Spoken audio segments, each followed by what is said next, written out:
Hey YouTube, building on the team that I posted earlier today with Morpeko, I think it is extremely strong Pokemon, just being able to spam. So I actually tried to just do like a double electric team. I wanted to use Togedemaru. I had a Morpeko as a safe swap, Togedemaru backline with the jump off lead, right? Try and draw out a ground or a fighter, beat it with jump off, and then have the other one roam free. Man, Togedemaru sucks in this meta. I wish it could have play. It does not. So same concept, but you're double weak to ground in the back, so you're still trying to draw out that ground. But depending on what the lead Pokemon is, you now have flexibility with Drapion or Morpeko to try and draw out a ground Pokemon. It doesn't give you the same fighting weakness, but it does give you the same ground weakness. So potentially you can draw out a ground with one of them, and then have jump off beat it, and then the other one beat it in the back. One thing I like about this team, and that I'm going to go try and do with the future team, is that it's very spammy. Again, fives, and fives for Aerial Ace, Aura Wheel, and Crunch. So it's a very spammy team to go with what is a kind of fun team. I don't love Jump Off, but Typhlosion lead, terrible. So again, Typhlosion would have I think with the Incinerators would cause more Morpeko problems. So Drapion provides you the option to get into the safe swap mid game here, pull out a ground. So I pulled out Clodsire, able to spam with these Aqua Tails, and hopefully they just go straight Earthquake that I could then potentially outpace here. So they do throw Earthquake on the first one, right? So that is actually very beneficial because now you're just going to see the spamminess of these 4 Aqua Tails here, like the 2x4 Aqua Tails here, that I'm almost at another one here. So I'm going to shield this. This one, unfortunately, is a Sludge Bomb bait, so they kind of recognize what I was doing there. But now I get to because I had a little bit of advantage and they went Aqua Tail the first time. Because the Aqua Tail again, they decide to let this go. I officially just switch. And now I'm going to need to draw a shield here. And let's see if I try and catch. They give up switch. Oh yeah, I remember this. I was like, what the hell are you doing? Because what I needed to try and do is like draw shields and then maybe catch something. But then they decided to give a switch into a Psychic Pokemon, which just allows me to go crazy and get a ton of energy here. That Morpeko is going to be able to Aura Wheel here, take this out, change forms to Dark, doesn't matter, and then get a one here, and this is going to knock out for sure. So kind of lucky that they gave up switch into a Pokemon that I could just kind of hard punish there. Okay, Dunsparce, terrible lead again. This time I'm using Morpeko as a safe swap, right? They do get to a move. I will respect the draw in, but the thing is, like, I'm now at an Aura Wheel. So let's see if they decide to get out here. They do. So they do come with Grass, which is a pretty tough answer because Grass resists electric, but I can go Psychic Fangs first and then go Aura Wheel. You know what? I've actually played this a different way because a resisted Aura Wheel does, like on the first one, like 40% to a superior, and you boost your attack already. I know it's a little more damage, but I think it actually may be worth just going straight Aura Wheel almost all the time, unless you're like the only... Again, so I just grab 2 shields and then I instant swap to just kind of absorb this energy here. I do think that despite... The only time that I really truly think that you should go Psychic Fangs is if you're against like a Clodsire where the Psychic Fangs is super effective and the Aura Wheel is double resisted, the electric is. I think that for any other matchup, or even if Psychic Fangs is neutral and Aura Wheel is single resisted, the electric or dark, I still think you go Aura Wheel. I think it's just it's like a 120 damage move and it boosts your attack. I think that combo is actually worth doing. So snipe there. Out comes the superior. I'm gonna let this go. They're down to 0 shield, so let this go. And now Drapion. Oh, so they actually do get the Aerial Ace me, which allows me to get to a Psychic Fangs, which is actually potentially helpful because I lowered their defense, and now I got a poison on this. So now I can potentially just poison down. Now, am I going to shield the Frenzy? Frenzy will still do like 40%. Yeah, does chip me, and it is on a Azumarill on the back. So the poison's great. Unfortunately, with Crunch and Aqua Tail is not so great. But if I can maybe lower their defense on one of these, not on the first one. Let's try the second one. Because if I can lower their defense with Crunch, then these poison stings add up more. I can get another Crunch off. There we go. So lower their defense on the second one. And I don't know why they're farming to like 100 here. They should be throwing move, grabbing a shield, but they do not. So here comes a third Crunch. And because I lowered their defense, I take them out. And now I go for the poison sting down and get that. So Clodsire. So here's the only problem with Jump Left. Clodsire lead is still tough, right? It's great that your back Pokemon are not seeing ground. But Clodsire is not a fantastic... Like, Jump Left is not a fantastic... Wow. Jump Left is not a fantastic answer to Clodsire. Especially if it's running Sludge Bomb. Either Sludge Bomb or Stone Edge are both super effective. So... you know, I'm staying in this matchup because I do want to try and chip and get this out or as low as I can. But I did grab a shield here, so I may just try and go Aerial Ace. I should have gone Aerial Ace. I should have gone Aerial Ace to chip it into Psychic Fang's range. Because now it's not in Psychic Fang's range. So I'm coming Drapion, which I don't even think it's an Aqua Tail range, but at least... No, Poison's resisted. I guess Poison's single resisted? And Electric is double, I think. So maybe I'm doing a bit better with the Poison Stings. Either way. Okay, the Aqua Tail actually did quite a lot of damage there. And being able to farm up a little bit of extra energy and seeing the fighter not on my Morpeko is great. One Aqua Tail only does about 50%. This thing is loaded. If it goes close combat, I'm screwed. If it goes Rage Fist, I'll live. It does go Rage Fist, so I will get a move off here. Now the only concern is how much did that chip? Could they Karate Chop me down? No, which means they're going to have to throw another move, but they can. And I haven't been counting. And do they have a third move? Nope. Okay. I was about to say, I would be very surprised because I had such an energy advantage if they actually had the move. So I take this out. What's in the back? It is a Superior. I'm trying to get to a Crunch here because this Crunch is huge just to put it in range. But the problem is CMP. No. Are they going to farm me down? Yeah, I'm screwed. Yeah. I couldn't instant swap into Morpeko at that time because then they were already out of Frenzy and I would have been taken out. Oh, I live. Okay, now I'm taken out. Damn it. Maybe I should have. I really thought a Frenzy would take me out. That sucks. Okay, note to self for future. Come in way sooner. Get off that Crunch, but come in sooner to get to a Psychic Fangs. I really didn't think I'd take it out. I thought the Frenzy would take me out, honestly. Grass lead is interesting. Obviously, I have Drapion, which is a good answer. But I also have a good matchup here because I have Aerial Ace, which is super effective. They have Aerial Ace as well, but mine is Stab. Same type attack bonus. Theirs is not Stab. Plus, my Fairy Winds are neutral and their Vine Whips are resisted.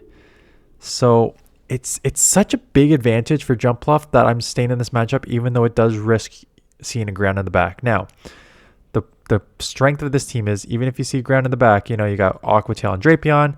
You got Psychic Fangs and then Dark Aura Wheel on Morpeko. So there are options. Unable to get to the Energy Ball. So just throwing this. Maybe they don't count properly. They do count properly. Okay, Morpeko. Knowing that they're probably already out of Hydro, which means I may need to commit the double shield here. Yeah, so they're already another one. So this will put them dry. So if I can just hopefully get this full farm down, or if they come in Primate right away, you know, this will chip a good amount and they shield it, and I should be able to outpace now. Or win CMP here on this one. Yeah, I'm going to win CMP for sure. Morpeko's such an attack heavy Pokemon. And I've already lowered their defense. So this will put them very, very low. And if they take me out here, so be it. Even Rage Fist is resisted. Oh no. Rage Fist is Rage Fist is resisted. Okay, close combat is not. Goodbye. But now I Poison Sting down, come out with some energy. Full health, goodbye. Gastrodon, fantastic. What are they going to get out to? Okay. Finally get out into Clodsire. Frick. Damn it. Okay. So, as you can see there, I had a fantastic lead matchup that I want to maintain with Jump Bluff on Gastrodon. This person is running double ground Pokemon, which does not help a backline double weak to ground. So I chipped with Energy Ball to put this in quicker Aqua Tail range, because I think it'd probably take 3 without and only 2 with. I'm still going to need to commit some shields. And now timers are pretty desynced. They can maybe get out of this matchup. I do get to the Aqua Tail. And if they shield, I'm at another one. I'm going to win CMP here too. They do shield, and I'm going to win CMP here. Oh, they don't even have a move, so get another one off. That is your spamminess at play here. Take it out. Come back in, Gastrodon.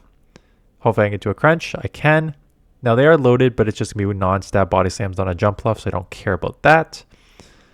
We'll just have to see what's in the back. And they give up switch into a jump fluff. So obviously I'm going to come more Peko. I'm going to launch an Aura Wheel, which is neutral because they're half flying. It will not take out. Jump Fluff is too tanky, and this is my first one. But it does take them to the red. I think I remember what happens here. Okay. Maybe not. Do I take this out? Because they have at least 2 body slams. But okay, I do take them out. And they're not going to take me out with 2 body slams. They need like 4.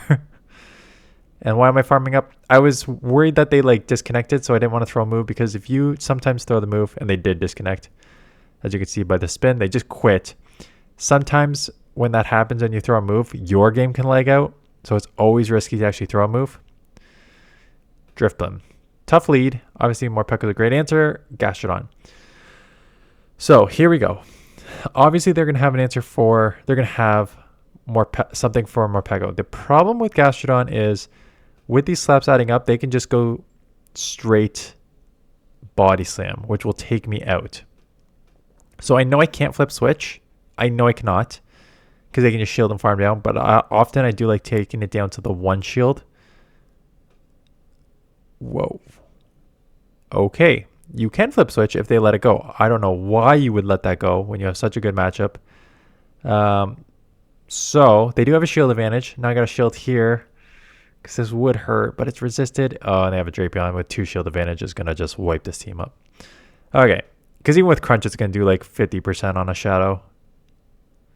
Yeah, it takes me to the yellow, which means they're going to outpace me, which means they're going to take me out and have energy and shield for my other Drapion, and then 2 shields because they didn't even shield the aerial ace. Okay. This game's over. So I was surprised when they didn't shield, but they still had a sort of like win con. Even if I flip switch here, they knew that their Drapion was going to have a good time against jump off anyways. So they figured that a Drapion with that much shield advantage is still just going to do very, very well. And there's really nothing I can do. I can go Aquatail here to take out, but then their jump off has a shield. And I need to bait here, and I do bait. And I remember getting a shield, but then I still remember them getting to a move just because there's like I'm really far behind on energy. Yeah. Yeah, not a ton you can do there with that lead in that swap, but more Peko. Okay. So this is such a weird matchup because you need to you don't need to throw energy ball. Well, you do and you don't. And the reason is you can live 1 Aura Wheel. I hate letting the first one go because now it's just an easy bait for them. And you'll see me play it differently somewhere in here and somewhere in the next one, where against the Drapion and against Morpeko, I'm shielding their first moves. Oh, they're dumb. Okay.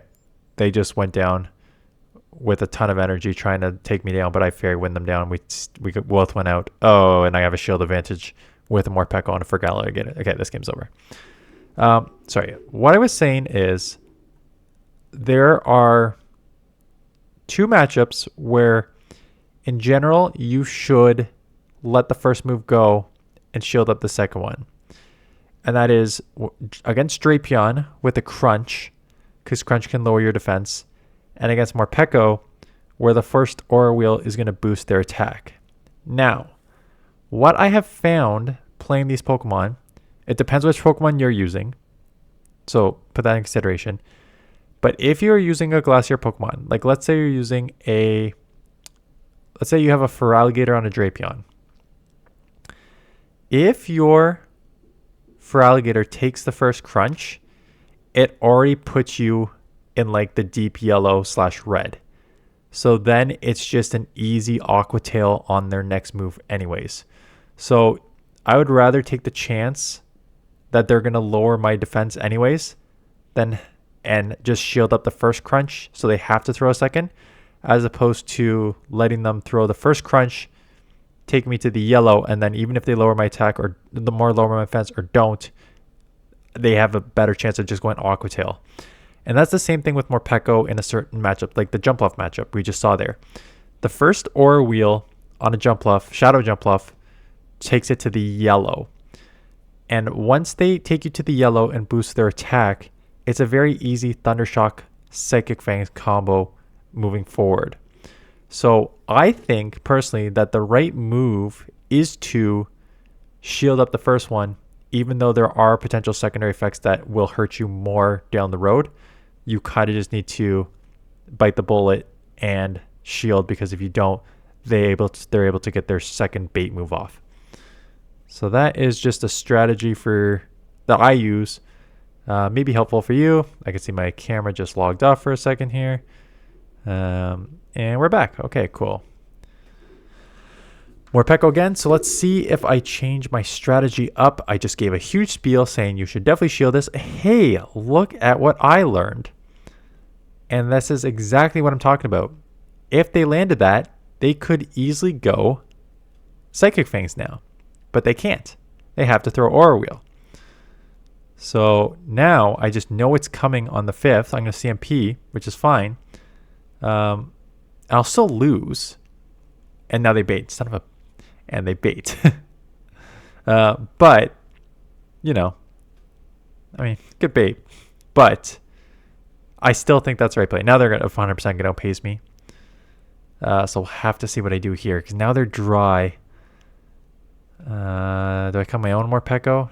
Do I catch? Do I hope they got to go to 5 here and I get to an Aqua Tail? Okay. Yeah, but still, I still think that despite their second bait there, I still think going is the right move. I should get to the crunch here.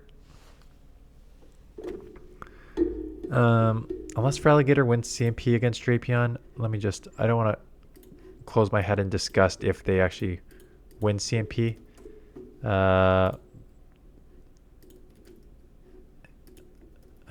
Oh yeah, it does win CMP. Okay. I thought I got like a half a turn leg, even though I was just gonna lose my freaking mind. But no, that's fine. I lose. Feraligatr wins CMP against Drapion. Licky is a rollout user, so I'll probably get out, and I do into Drapion. And again, this is the flexibility. I still draw out a counter user, or not counter user, a Karate Chop user. That's still the benefit of Drapion. Like, you can draw out a lot of things that will beat Morpeko, but you have just such versatility in these movesets. Grabbing a shield here, and I've got what I need. If they have to throw a close combat, I'll live a Rage Fist. So that's fine. They will get off a Rage Fist here, but they've already lowered their defense, and first Rage Fist is not going to do much. So I come out with some energy. I may chip the Licky because it's bulky enough that I feel like the first Aura Wheel won't take out. I feel like it has enough bulk that the first Aura Wheel won't take out, so I have to shield up the first one there. Or I have to chip, because I don't think they'll take out there. But they do have energy. They're staying in. So I will get off this one. This will take out. So this may grab a shield if they want to get another move off. Nope. Okay, they let it go. Oh, that was not a good let go. They let go, and they have a Drifblim in the back with a boosted Morpeko coming your way. So that is not going to be a great matchup for them. So second time you see Morpeko, and I want to do like a team. I gotta go through PV Poke and see who the third would be, because these two again share a weakness in ground, but I want, show me the move counts. I want 3 Pokemon that can throw in 8. I wonder if you can sort by that. No, you can't. So I'm trying to find 3 Pokemon that can get to their first charge move in 8. Oh, I know Primeape can with Rage Fist. You know, you have Morpeko with Psychic Fangs here and Aura Wheel. You have Aqua Tail and Drapion. I know Primeape has Rage Fist that can get there in 4. 4 times 2, not 3 times 4. So 4 times 2. You know, you got your Hydro, which is 10. Quagsire, unfortunately, with Aqua Tail got nerfed, so that is a bit slower. Clefable with Swift and Fairy Wind. I guess technically you can get there in 8, but that's not anything that I care about. No, and then we're looking at 10 at Sandslash. We're looking at 10 at Stunfisk. We're looking at 10 on Auroras. Fellstinger at 8, but no. So I don't know if there's... Oh, Shadow Machamp with with Cross Chop is an 8. But yeah, let me know if there's like another Pokemon that gets to their first move in 8. I want to... Oh, okay. Galarian Weezing with Brutal Swing. Galarian Weezing with Brutal Swing gets there in 4 Fairy Winds. And Gallade. Yeah, I don't want to use Gallade. It's way too glassy. With Leaf Blade. Water Shuriken is 9 for the Hydro and Night Slash. So there's options. If I want to do like the spammiest team that I can think of. But yeah, anyways. Quillfish with Poison Sting, Aqua Tail. Yeah, it plays a very similar role to Drapion, and Drapion's just way better. Okay, that's enough of going through this. Thanks for watching. I'll probably do maybe a couple of your submitted videos tomorrow. Unless there is any other events that I have missed that are coming up. I know there's a... I know that there is the Fashion Week, which is a costume event with truly just repeat Pokemon coming up. And I think that's next week, Friday, January 10th. It's a week and a bit. Friday, January 10th to Sunday, January 19th. Butterfree repeat. Dragonite repeat. Mincino. I don't know if that's a repeat or not. No, it's a new one. Mincino wearing a fashionable costume. See, that's new. Oh, wow. Diglett repeat. Blitzel repeat. It's 9 days of a repeat Fashion Week. Wow. Okay. That is it. Thanks for watching. I'll see you guys in the next one.